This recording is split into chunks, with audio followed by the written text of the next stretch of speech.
There's a phase in life where most people don't know how to name. The relationship ends, the career changes.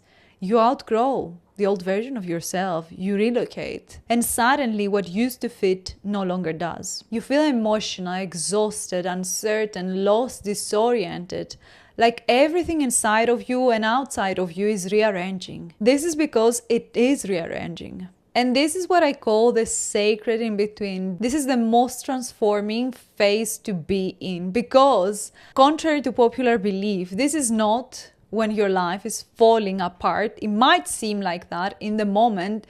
And don't get me wrong, it is painful. I've been there, I know it. But it's also the exact moment where you are up leveling, what a lot of people call quantum leap. This is the phase you are in right now. And today I'm going to introduce you the 7 psychological codes of the sacred in between, because if you don't know those psychological codes, you cannot navigate the sacred in between, this life transition. Chances are you're going to self-sabotage yourself into the old life, the old identity, the old career, the old role.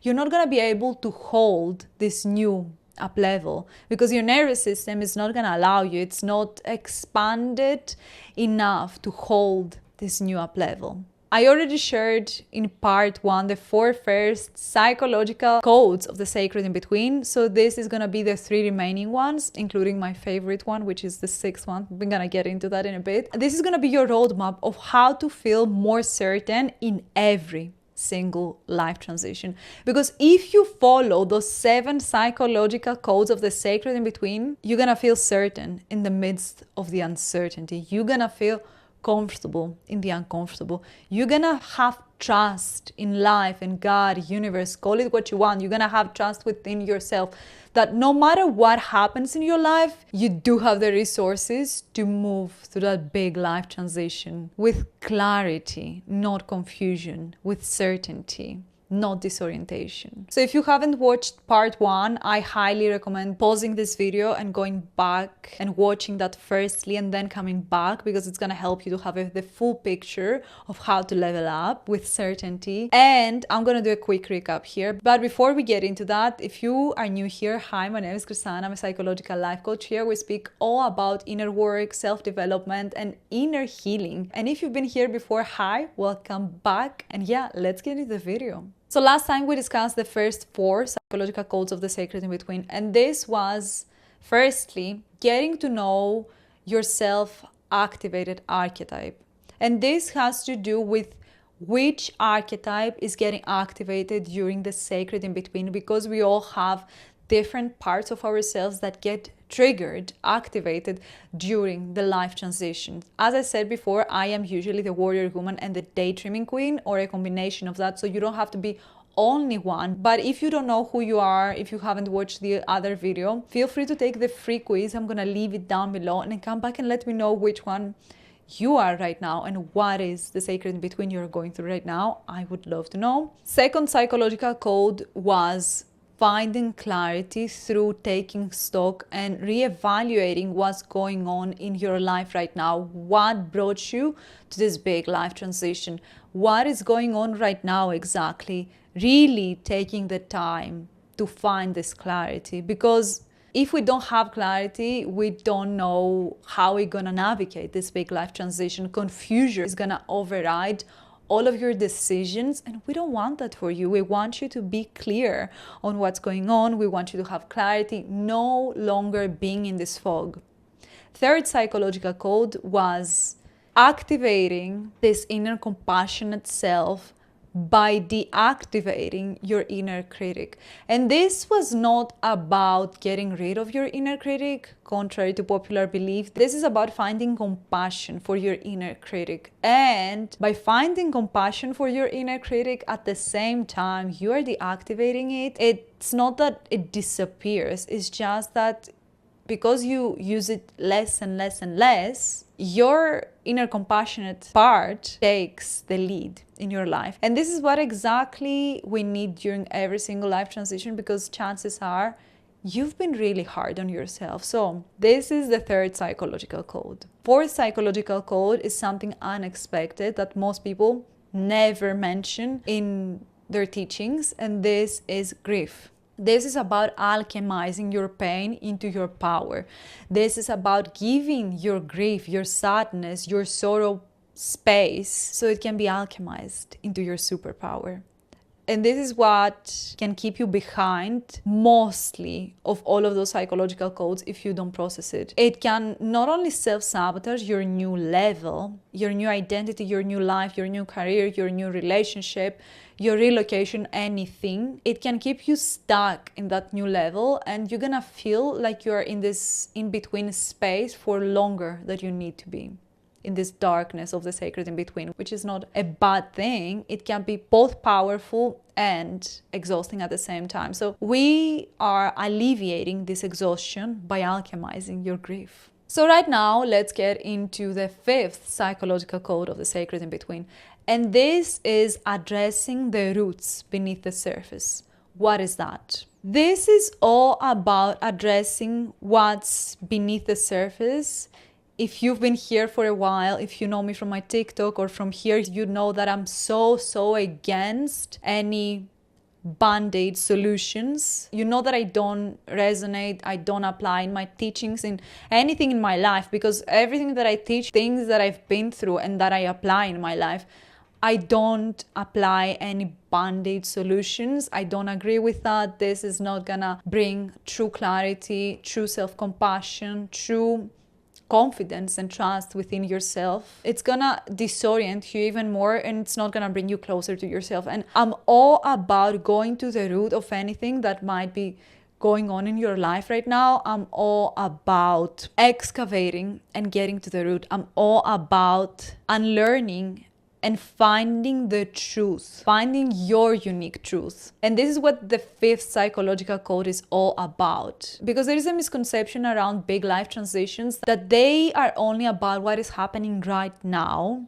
They have nothing to do with the past, when in reality, every single sacred in between activates something that happens in the past. It activates those old past pain, childhood woundings. And this is not to keep you behind. This is not to self-sabotage you, even though it can self-sabotage you if you don't process it, if you don't have the tools and the resources to go through that and, you know, do the inner work to truly get to the other side of this island. This is because it wants to be healed. It wants to be seen. All of those wounds come to the surface because they want to be healed. They are being resurfaced. It's not that those are new created wounds, it's that those wounds are being revealed from your past. So imagine a storm passing through a forest. The storm didn't create weak roots, it just revealed which roots needed more strengthening.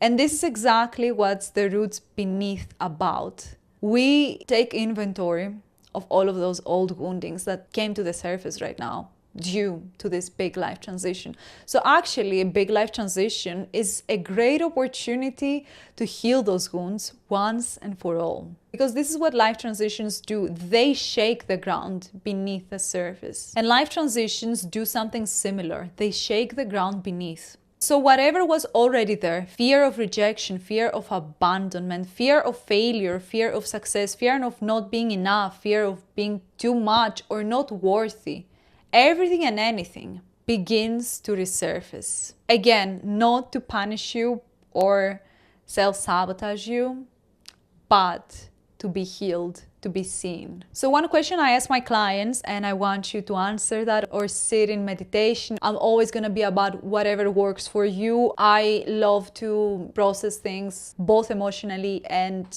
cognitively, so do what works best for you. Even try both of those things and see what comes up. Maybe the answers are different. So the question is, what feels familiar about this pain?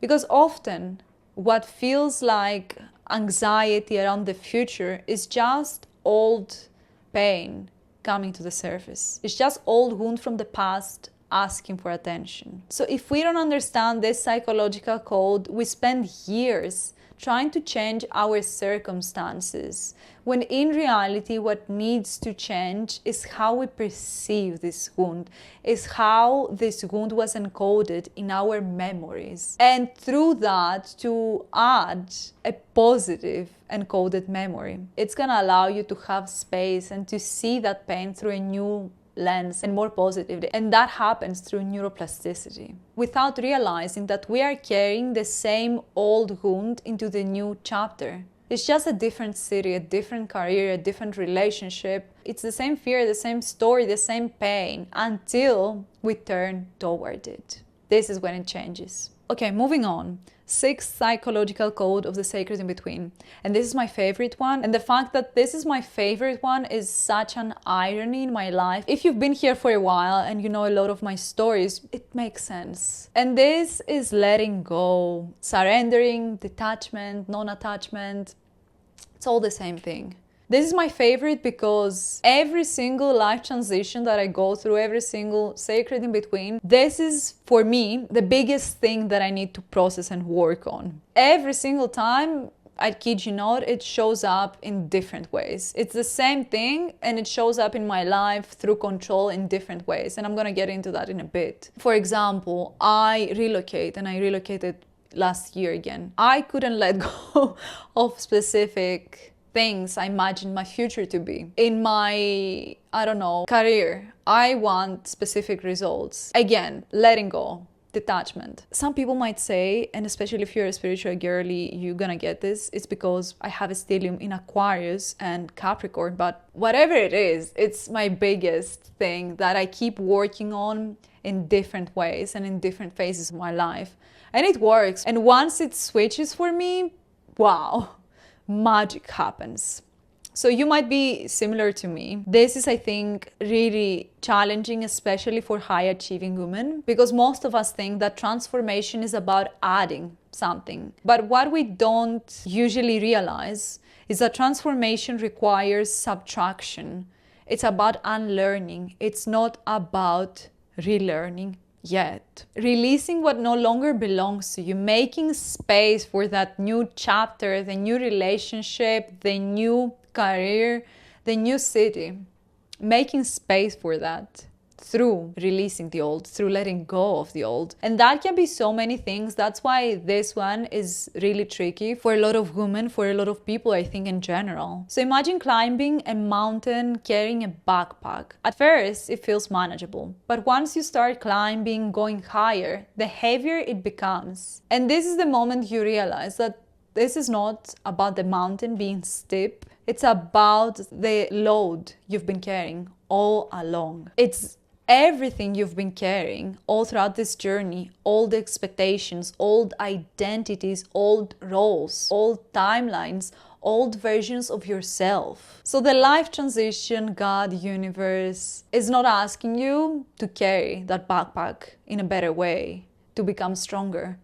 It is actually asking you to do the opposite. It is asking you to examine what you need and what you don't need in this backpack anymore.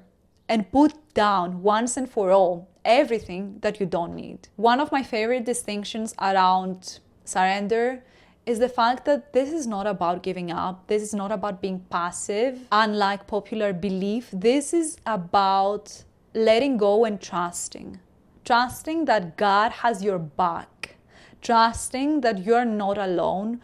Trusting that whatever happens in your life, you do have the inner resources to move through that. So surrender is releasing the grip, releasing control of the outcomes. It is letting go of the expected outcome you want and keep taking self-led action, keep moving, not being passive. It's not about surrender. It's not about giving up. Without demanding life to unfold in a specific, expected way. It's about being open to more possibilities and opportunities because you do trust, again, that God has your back. It's about trusting life. This is why I also say this is my favorite psychological code because it ingrains in your being, in your body, in your subconscious mind, in everything in you, that you can trust life and that you're gonna be okay. No matter what happens in your life, you're gonna be okay because you don't only have yourself, you also have God on your side. Once that clicks, once that's embedded and integrated into your whole being, into your nervous system, into everything in you, you move through life in a different way. Because when we refuse to let go, when we get attached to situations, people, expectations, anything, we stay emotionally attached to a version of ourselves, a version of our lives that no longer exists. We stay locked in an old timeline, in an old role, in an old identity. And that attachment, this is where a lot of suffering comes from. That attachment becomes suffering because there's a big difference between suffering and pain. Pain is inevitable in life. Pain is gonna happen. It's just expected in our lives. But suffering is a choice we make. It's what we do with that pain that makes the difference. It's not that this pain defines us. It's what we do with that pain that defines who we are. And this is suffering if we continue to believe in old expectations and roles. That is us choosing actively to suffer through life. And this is what might cause the most harm because you cannot move. You get stuck. It's like you trap yourself in a cage. You cannot do anything else. If you stay stuck in all the expectations, roles, you get stuck in this cage that you put yourself in. Nobody puts you there. And I say that with a lot of love because, as I said before, God has taught me so many lessons through this specific psychological codes. I had to rewire so many old narratives about my life because of not being able to let go. And even if you don't let go old clothes, old items, that counts too, surprisingly. But yeah, moving on, the last psychological code of the sacred in between, this is future building. This is entering the conscious creator state. By unpeeling all of those layers we discussed through the past 6 psychological codes, if you applied them now, you naturally re-become the most true version of yourself. This is because you unlearned so much so far that the only option, the inevitable thing right now is to become someone new, or rather re-become the most true version of yourself and to embody that, not psychologically or intellectually perform that. No. To embody your true self.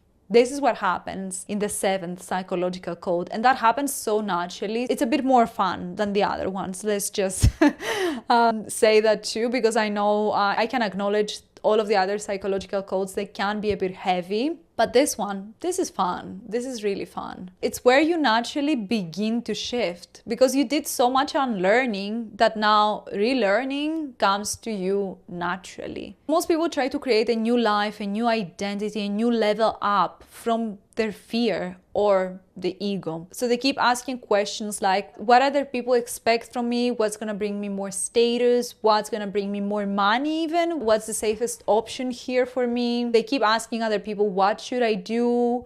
What if I get it wrong? And listen, this is not about blaming anybody. I've been there. We all been there. That's why we need to keep ourselves in constant check because ego and fear can creep in like that. It's really easy for that to happen during every single sacred in between. That's why I included that. But here's the thing, fear and ego, they cannot create a true life for you, an aligned life for you. They're gonna create this new persona, they're gonna create this performance, and you might feel excited in the beginning, but as the excitement fades, you're gonna feel this emptiness inside of yourself. So it only creates a life that feels safe and so constricting and even empty. It feels empty to just create things just because society told us, just because our parents told us, just because other people told us, just because media told us. It feels even controlling, even if it doesn't feel like that. It feels like we controlled our life to be safe, and the irony is that we feel empty on the inside. By the way, I know that most of my metaphors, they are all about nature. This is because I love nature. Like, I get so inspired by nature. We are part of nature and sometimes we forget about that. So if you love nature, you're gonna get those metaphors. So imagine you're standing on the edge of a forest and there's a path behind you. This is everything you ever known about your life, expectations, roles, identities, everything. And there is also a path in front of you, but you cannot see through this path. It's foggy, there's a lot of fog around it, and the old version of you keeps asking, normally and naturally, can you show me the entire path before I begin? Can you show me the entire path before I choose it? This is your intellectual mind, your ego. Here's the thing though, your conscious creator understands something entirely different. It knows that this path reveals itself as you walk on it, as you put one foot in front of the other, as you take it step by step, slowly and patiently, not before. That path is not going to be revealed before. So it requires a certain type of risk and resiliency to be in that conscious creator state. And this is exactly where self-trust becomes so much more important than certainty. This is where you become certain in the uncertainty. This is where you become comfortable in the uncomfortable, by getting yourself in situations that you don't know the outcome of. Because you allow yourself to open up to possibilities, to new opportunities. And because the future is not built through perfect action. It is built through self-led action. And this is taking step by step according to your truth, according to your authenticity, according to your true knowing. It's built through aligned decisions and taking those actions. Step by step. This is how this path is going to be revealed to you. So those were the 7 psychological codes of every sacred in between. Let me recap them for you. Those were getting to know your self-activated archetype, creating clarity, compassion, alchemizing grief, addressing the roots beneath the surface, letting go, surrendering, and of course, entering your conscious creator state. I promise you, if you apply those 7 psychological codes, you're gonna change how you see yourself through every single life transition. You're not gonna feel lost anymore. You're gonna feel certain. You're gonna have clarity. You're gonna have self-trust. You're gonna have higher self-esteem. You're gonna walk the walk. And you are gonna make the aligned decisions, the true decisions for you, and you're gonna act on them. So you're gonna level up. You're gonna become your most authentic version of yourself, your most true self. And if you need more help with that, that's why I've been creating the self-paced version of Metamorphosis. This is exactly where I teach you how to apply and process all of those 7 psychological codes of the sacred in between, so you trust yourself more, so you have the courage, the confidence to take the true decisions for you, to have clarity, to come back home to yourself, to go through this metamorphosis. Feel free during every single life transition, because once you know how to apply, how to process all of those 7 psychological codes, you don't need anything else during a life transition. You know how to move through that. I also want to gift you a 20% off for the 21st women who gonna join the self-paced version of this metamorphosis this month only. So I think it was from end of May until end of June. So feel free to grab that opportunity. It's gonna change your life. It certainly did change my life when I applied all of those 7 psychological codes. I also want you to remember that it is possible. It is possible to go through uncertainty, to go through this sacred in between while having clarity. You don't have to stay lost and confused and disoriented and uncertain forever. You get to feel certain in the uncertainty. You get to feel comfortable in the uncomfortable. It is possible because you develop such trust within yourself, within God, within universe, within life, that the inevitable thing is unshakable self-esteem and confidence, because you know who you are. You are not afraid anymore to be who you always knew you were. You choose that by taking this next step. This is all for today. I am rooting for you. Thank you so much for watching, and I will see you in the next one. Bye!